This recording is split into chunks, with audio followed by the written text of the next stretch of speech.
Hey guys, welcome back. So you can tell by the intro there that I've come to visit Kelvin, the old car doctor, and check on his progress on his 67 Chevelle. This is a 30-year build. Yeah, 30 it's. years. I bought it as well, not even a basket case, just a completely trashed, empty shell. Much like the Beaumont, it was used for a project car, But it was a a lot parts car. better than the Beaumont, I will say. Yeah. It was a lot more solid, although to get it right, you still have to do every part of it, and there's not a millimeter on this car that hasn't been touched. This I'm a one, little obsessive on this one. this one, you really went to that level. It's got a beautiful paint job on it. Let's address that. There's a lot of some pictures were shared online and a lot of interest in the color. Yeah, it's unusual. It's a Canadian only color. In the US, sorry guys, you couldn't get this color. The thing is, it's uncommon, it's very unusual, and what that's usually because it was very undesirable. But to me, it's interesting because it's not like all of them, you know. It's the color is called Verdi green. The paint code is J. It's more commonly seen on Pontiacs, Buicks, Oldsmobile stuff up till 67. They changed the color in 68 to Verdoro green, which was actually more of a mossy green color. Yeah. It was kind of nice. I like this color. It's kind of it's a bit of a chameleon. Yeah, it's dark green, but depending on the light, it really brings out different tones. At times, and in some of the pictures that have been posted, it looks almost gray with a green tinge, or in the dark, it actually looks black. You Yeah. can't really see a hint of green. And to me, I see some blue in it, and like it's not your typical. And I guess it's because we don't see that many cars this color. I And have. it is original to this car. It was Oh yeah, ordered with this yeah. color. That's And Joe Penner at Wild West Auto Body, my good friend, yes, we got for to get Joe. decades and decades, he spent a great deal of effort matching the color so close to original that on the package tray surface just inside the back window, he cleaned up an area of the original paint and matched it so perfectly that the only way you could tell that he had painted any part of it was a slight paint line from the masking. The color was so exact. And that's what I wanted because it was unusual. I wanted to make sure that we got it as close as possible. I've seen cars that had come in this color that have been painted slightly darker green, maybe for preference, maybe they preferred that color. Others, most of them kind of get painted away from this color. It seems the marina blue and the other colors that were so much more desirable when these cars were new. People would buy this, they would see that and go, oh, well, I should repaint it that color. So, Yeah, the reds, the blues, and stuff like that are very common. yeah, This one, everybody loves this color, and so do I. it's interesting. I like it because, like I was saying, and I kind of joke around about it. Of course, this is just, off the top of my head. But let's say you go to 10 show and shines in Saskatoon alone on a in a given week, and there are often And that you'll see many. black ones, and And blue ones, and red ones. you'll see all of those common colors, the ones that even the gold, Granada gold, like Rob's car, Yeah. which is a stunning car. I love them like that. You'll see many marina blue cars or variations of that. You'll see the black, the odd one. You'll see not a lot of white cars, which is kind of peculiar, but which is actually white was the second most common color in 67 in the US on these cars. Wow. So ermine white was the second most common color. Marina blue was the most common. Third, I think, was maroon color, if I'm not mistaken. I'd have to check the facts on that. Um, it's hard to say how many Canadian cars were painted this color. I have found that I found or been made aware of two other 67 SS Canadian built cars that were this color. Yeah. One of them has a gold interior. There's a Oh, fella in BC. yeah. I'm not sure if it's an automatic or a manual transmission 4-speed car or whatever, but he had it restored just a few years ago, and I've been in contact with him, and I'm going to compare notes when mine's done. There will always be differences between the cars in terms of options and what have you. This one, this one being the lowest of the low, no power steering, no power brakes. It's like I joke around. It's a man car. You got to mean it. But it had the factory tack, which was something that was truly interesting to me, and a 4-speed car, and makes it unique. So, I mean, you can narrow down that whole rarity thing by colors, color combinations. Then you can get down to individual options, trim, stuff like that. And we know from even people that we know, you can narrow down the individuality of a car to something as simple as, oh, it had a block heater, Yeah. and it was the only one that was supplied with a block heater or whatever, right? So, there's not really much to get into it doesn't make sense to get into the right down to the brass tacks of, but it's interesting if you can get the documentation. The thing to me is that we each have our own reasons for loving the cars that we love, and I personally have always liked unusual cars. My Rambler that I had was a fine example of that. Who builds a Rambler American? If you can afford a Mustang or a Dart or something in that size range, even a Falcon or a Valiant or whatever. The Rambler was just the poor man's version. And I had a bit of a I liked them because of the unusual part of them. So we got to give credit to Joe at Wild West Auto Body for painting the car and the body work on it. It's flawless. Braden Karst did the interior gold colors that we see there. Braden and Ken Bird helped with that Yes, too. Yeah. that's right. Yeah, he put in quite a bit of time. Two guys that were instrumental on the Beaumont build. So today there is a unique story attached to this car. Calvin's very close to having it done. You'll be able to see it at the Dragons 63rd Annual Car Show this spring in Saskatoon.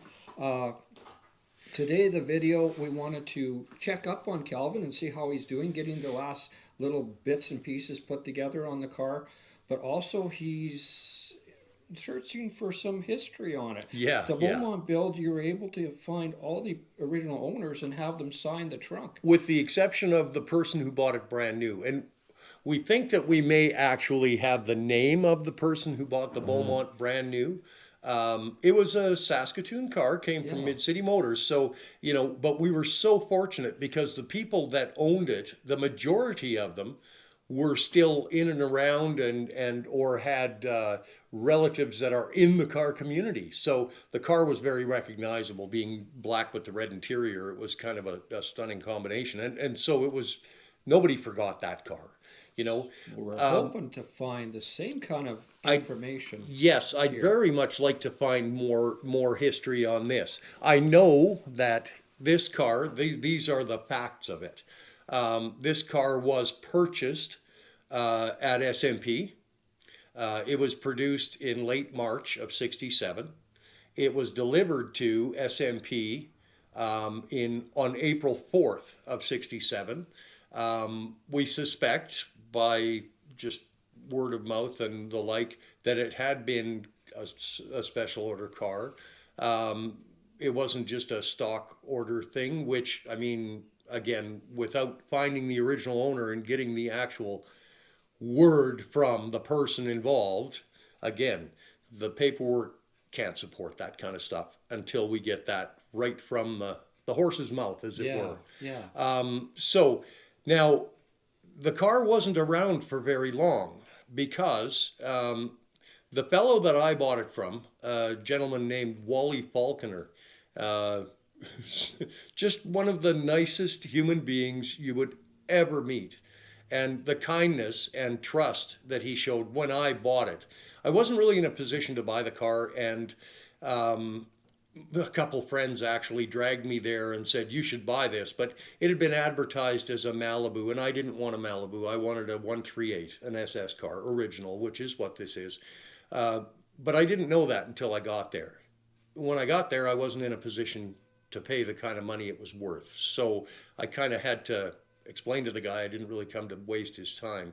But he was so impressed by my honesty that I told him that he should relist the car as a super sport. It's worth more money, and he could definitely put more money in his pocket with it. And because I didn't have the money, he wasn't bound in any way to sell it to me.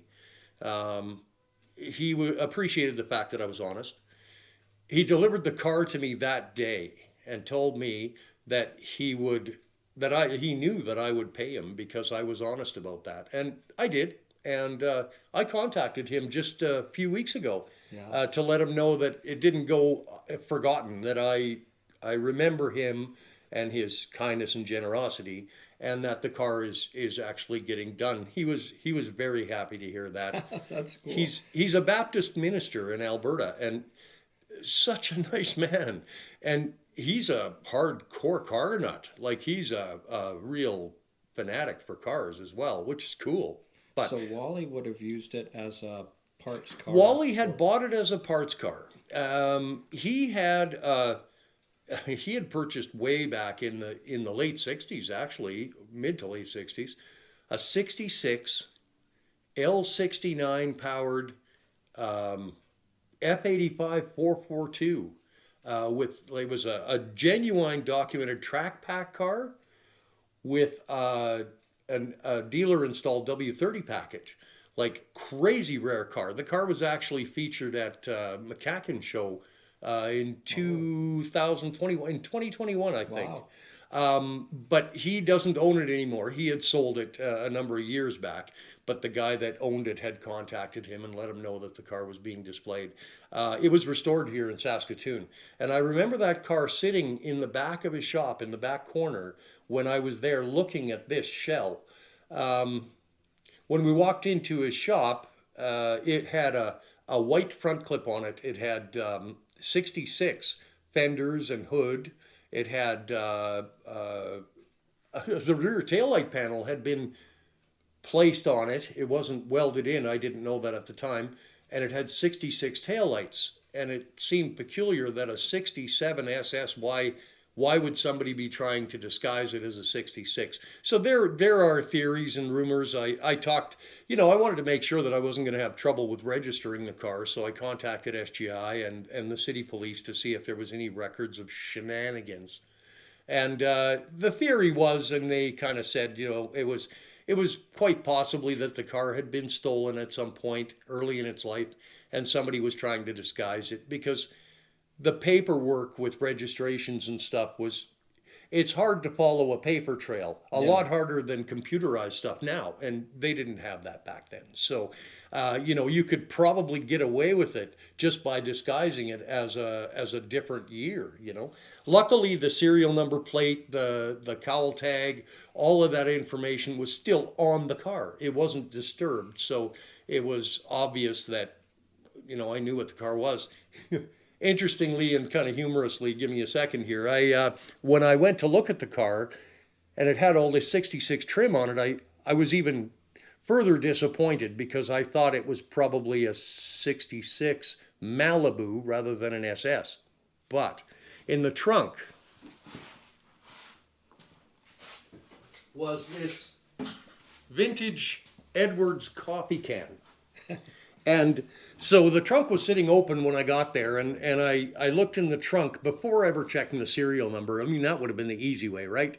But inside the can were broken pieces of the Super Sport rear quarter emblems. Oh, there you go.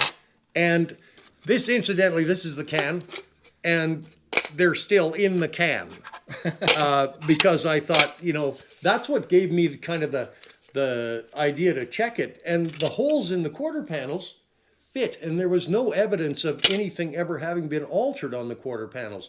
The placement of the emblems, the holes hadn't been welded up, the quarters hadn't been replaced or anything. So that kind of made me look closer, and that's when I looked at the serial number and the cowl tag, 13817, and it was, incidentally, just kind of a weird Basically, thing. you're answering an ad in the newspaper, and you think you're going to see a Malibu, and you get there and it looks like a '66, It's got 66, front end and rear tail panel, and Turns out to be what I was looking for. My dream exactly, car, yeah, my 67 SS, right? 67138. Exactly. So it was just a kind of such a strange, it felt like it's supposed to be, right? Yeah. Not only that, but to mention again, this Wally Faulkner, the gentleman I bought it from, such a nice fellow.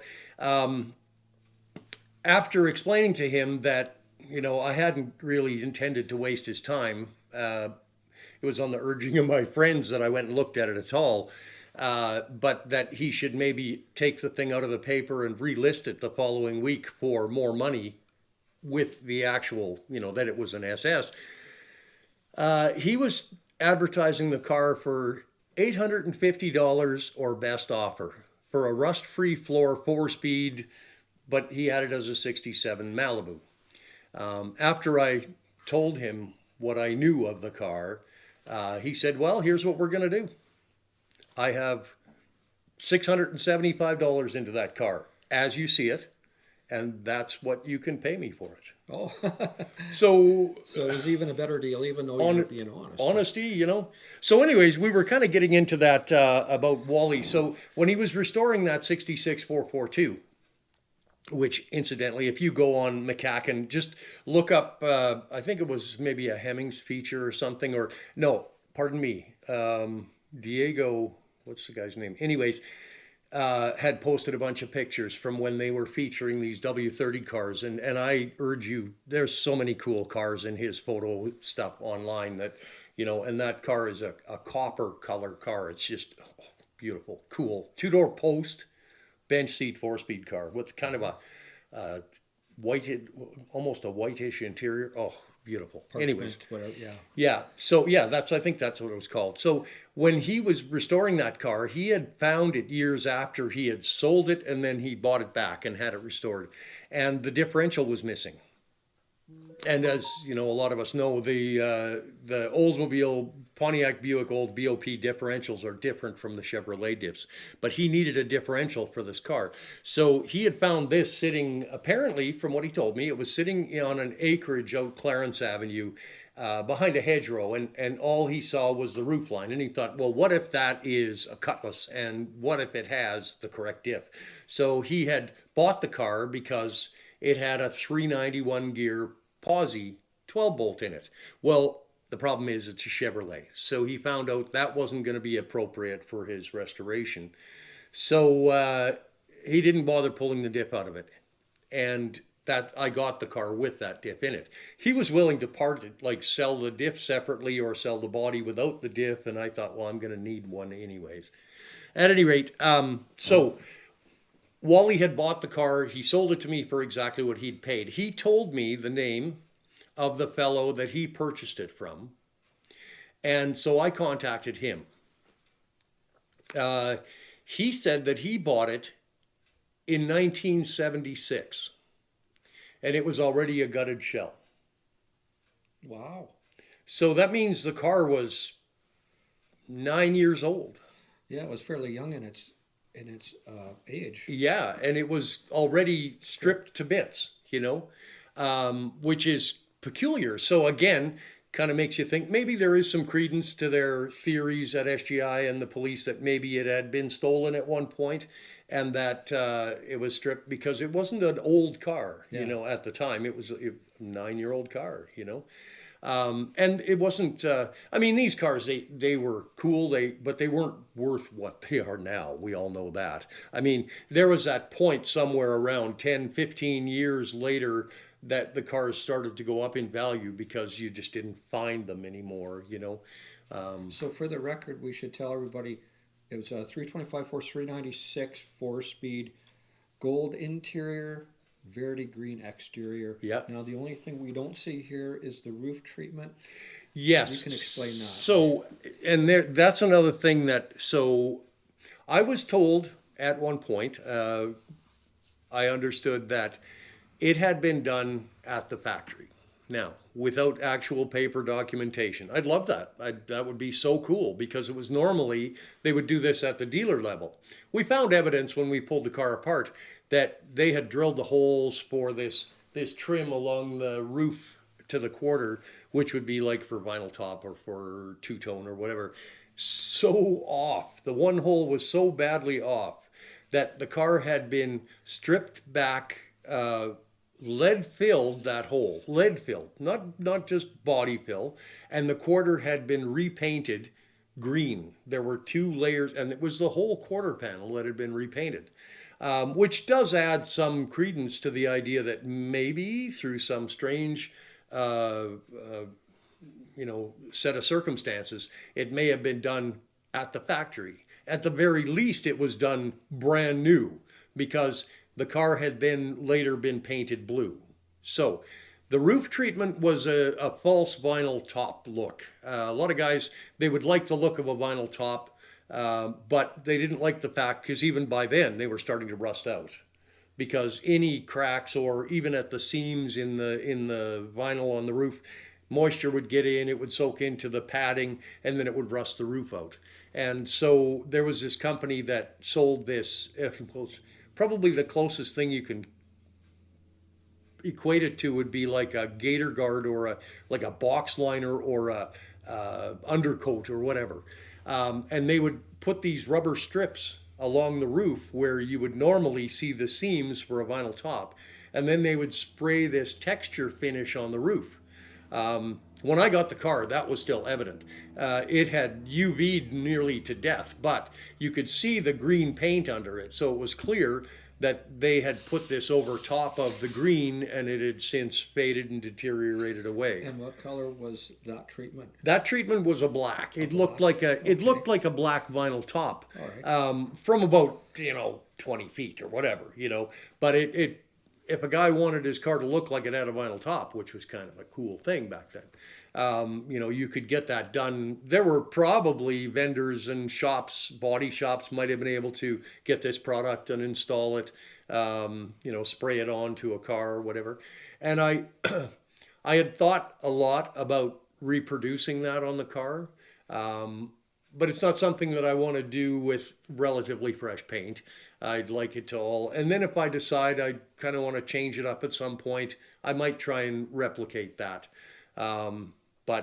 So if you think about, oh, my uncle, my cousin, my dad's friend, or someone had this green '66 Chevelle or '67 Chevelle SS that had this weird roof treatment. It had a gold interior. It was a 4-speed. It had a factory tack. It was a neat car. He didn't like the color and he painted it blue, or whatever. This is the kind of history and information I'm looking for. I'd love to be able to track down the original owner of the car in order to say, hey, look, I'm glad you bought this car because now I can do something with it and enjoy it, right? Yeah. And the fact that it's kind of, so unusual in its color combination and what have you, that just makes it more appealing to me personally because I just like the oddballs, the orphans.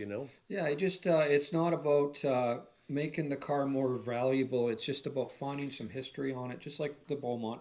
Yeah, And you have very little on this one. yeah, and being able to share the fact that I mean, to me that history means a lot.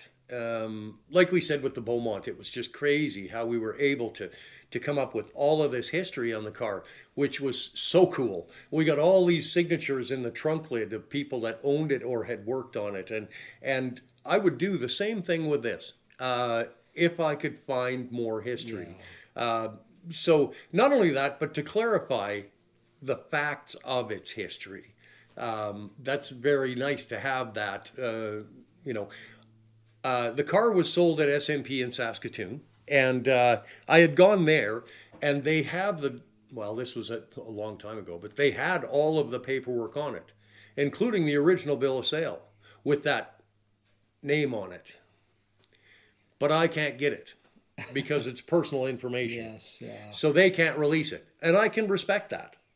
I I can respect that. But now I have to try whatever channels I can to see if somebody remembers it, if somebody's seen it, if somebody, you know, and, so and so had one just like that. Social media is a great way to do this, a great Oh, tool. Certainly, I'm going to share the hell out of this video, and I hope you guys do also. And if you know somebody who maybe saw this car, saw it in a parking lot, changed oil in it, did a tune-up on it at the dealership, you know, somebody who saw it in this format, minus, of course, the roof treatment, heck, it was please, your grandma's car. I don't yeah, care. Like, that'd be cool. it'd be really cool to get some of this information. So like I say, guys, this will be on display at the Dragons Car Show, right next to the Beaumont, actually. Right. So you'll be able to come and see it in person. And also, after car show, we're going to do a proper video. There's a lot more to this story on this car that Calvin has, as far as how it was ordered and things like that, how it ended up this color. So there's more interesting stuff to share. We're going to do that in a full walk around video today. We're just really reaching out for some information. Maybe somebody out there in TV land can tell us who owned it. That'd be super cool. I would love to find history on it. And then, with that history, with the memories and the recollections of the car, comes the facts. I mean, that's when you get it from firsthand, I'd like to talk to the person who bought this car brand new, who ordered this car, what he was thinking, what his plan was, well, he was probably a young man who wanted to go tear up the streets. I mean, He was that very was the thing. specific. And But there's a good example. You've got a perfect die-cast model of how that car would have appeared yeah, in which 67. actually, I'll thank Bill Bailey for this. I bought this die cast. It's not the same color, but it's a dark green, which is odd to find. But anyways, bought this one, and Bill Bailey repainted the interior gold to match to represent this car. He does nice work when it comes to Yeah, scale models and yeah. stuff. And I actually have him helping me with various little bits on the car. Work with the hubcaps, making them, kind of restoring them to nice or little things, even as simple as this is. So to get an idea of just how stupidly overboard I'm going on this car, I'll show you. The bucket seat rails. So I've refinished them, but you might see these springs are yellow. Well, they were. In 67, that's how they were. So So you're I going to that figured, level. well, That's something somebody will never see. you'll never see it. It's bolted up under the seat. But Bill painted those for me because I didn't have any bright enough yellow paint. So he took them home and painted them up. And, just that's the kind of detail I'm going to on this car because I love everything about these cars. This is my dream car. And I respect it as it was when it was new. There's a lot of guys are mag wheel guys. A lot of guys are, whatever. And I get that totally. That's cool. To me, I like them the way that they were. And I'd like to put it back to that. But even at that, it's kind of a blank slate. Because, for instance, if the car had been, and it wasn't, if it had been ordered with the disc brake option, it would have come with rally wheels. Well, it just so happens I have rally wheels on the car, which I'm covering with hubcaps because I love the look with the hubcaps. But I have trim rings and center caps. So some sunny Sunday afternoon, I might want to change up the look. Pop off the hubcaps, put on the trim rings, put the center caps on, and Lots of different wheel options for the car. well, yeah, just but originality to me is kind of my shtick. Oh, incidentally, this car was originally ordered with red line tires as well. So that's not, there's a lot of cars out there that are restored, they put on red line tires just because it looks the part. But this car actually had them. The Beaumont was white walls. And but we got a set of red line tires because they look so good on a black car with a red interior. But yeah, so there was the things that were included and the things that weren't is so unusual about this. No power steering, no power brakes, no disc brakes, but it had a factory tack. Makes you think the guy wanted to get out and burn some tires and have some fun. And the red lines. And The red lines, though, then you'd think, why would he go for red lines without power steering and brakes. And anyways, it's a yeah, it's a mystery. If I could find the history, I'd like to talk to the guy and say, you did it right. I like it. And this is what I've done. The car that you chose back then is preserved, is restored, you know? As ordered. Yeah. Yeah. Thanks for watching, everybody. I really appreciate it. Certainly, like I say, please like, share, and subscribe. Share the video. Let's find, the previous owners of Calvin's beautiful 67. 325 horse, 396 4-speed, Verity green, gold interior. Factory tack. Factory tack. Yeah. And a roof treatment. And don't, well, I guess I'm speaking for Gary here, but don't inundate him with like a bazillion things. But if you think that you have some history on the car, it's only been 30 years. I can wait. Come see me at the Dragons Car Show in Saskatoon here on Easter weekend. The car will be there. And I'd love to hear the story, I'd love to meet the person or the relative of, or I recall, or a Polaroid snapshot, anything that might exist from way back then that we think might have been this car. Polaroids would be awesome. Oh, but yeah, you can send comments on the channel as well. Don't worry about that. I'm going to also share this on the Shifters homepage, so you can also send comments to the Shifters homepage in regards to this car. Yeah. Please like to hear from you guys. Thanks for watching, everybody. Really appreciate it. See you next time.